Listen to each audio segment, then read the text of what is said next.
आज से जब ये सड़क बनी है तब इतनी पूरे डिस्ट्रिक्ट में इतनी गाड़ियाँ नहीं थी जितनी आज सिर्फ शहर में हैं। तो यहाँ पे इतना कंजेशन रहता है, इतने रश रहता है, और लोगों ने सारी सड़क इनक्रोच कर दी थी। जब म्यूनसिपैलिटी वालों को, सीओ साहब को ये परेशानी आई, लोगों की शिकायतें मौसूल हुई, तो इनको हायर अप से ये ऑर्डर आया, डायरेक्शन आई कि इस सड़क को जिस कदर भी कानून शिकन है इनको पहले समझाया गया, मुनादी के ज़रिए हम खुद भी 2 बार पैदल चल के इनको बताया गया सबको। जब लोगों ने नहीं माना तो फिर कानून ने तो अपना काम करना है, कानून तो अपना काम करेगा। स्पेशल ड्राइव नहीं है बल्कि ये रूटीन वर्क है, ये रूटीन वर्क है।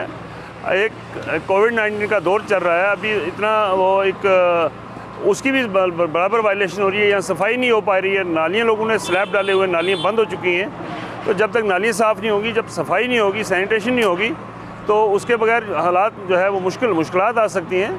तो उस सफाई को मद्देनज़र रखते हुए और इस जो है वायलेशन को मद्देनज़र रखते हुए ये रूटीन वर्क का जो है ये एरिया रह चुका था, आज इस पर भी कार्रवाई हो रही है। जैसा कि आपको मालूम ही है, ये हमने जो लोगों ने इंक्रोचमेंट की हुई थी, ड्रेन, खासकर म्यूनसिपल कौंसिल की ड्रेन जो इंक्रोच की हुई थी, इसमें हमें सफाई में बड़ी दिक्कत आती थी। और लोगों की शिकायत के मुताबिक लोग कह रहे थे कि जी बाज़ार बड़ा कंजेस्टेड हो गया है, यहाँ रेडी लगती हैं, यहाँ लोगों ने इंक्रोच कर लिया।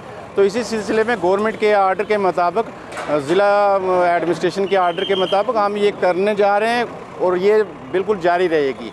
इसमें यही मेरी लोगों से यही गुजारिश है, जिस तरह लोगों ने पहले म्यूनसिपल कौंसिल पुंछ को कोऑपरेट किया है, मेरी गुजारिश लोगों से यही रहेगी कि म्यूनसिपल कौंसिल को कोऑपरेट करें। लेकिन कुछ लोग ऐसे भी हैं जो अनमानी करते हैं, जो मनमानी की बदौलत हमें फिर मजबूरन कानूनन कार्रवाई जो है वो करनी पड़ती है।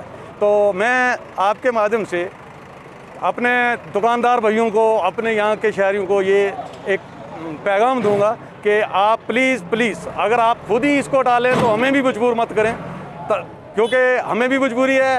ये नाले साफ़ होंगे, यहाँ अब कोविड का टाइम चल रहा है, कोविड की ये हालत है, इस हालत में बीमारियाँ बढ़ेंगी ना कि कम होंगी।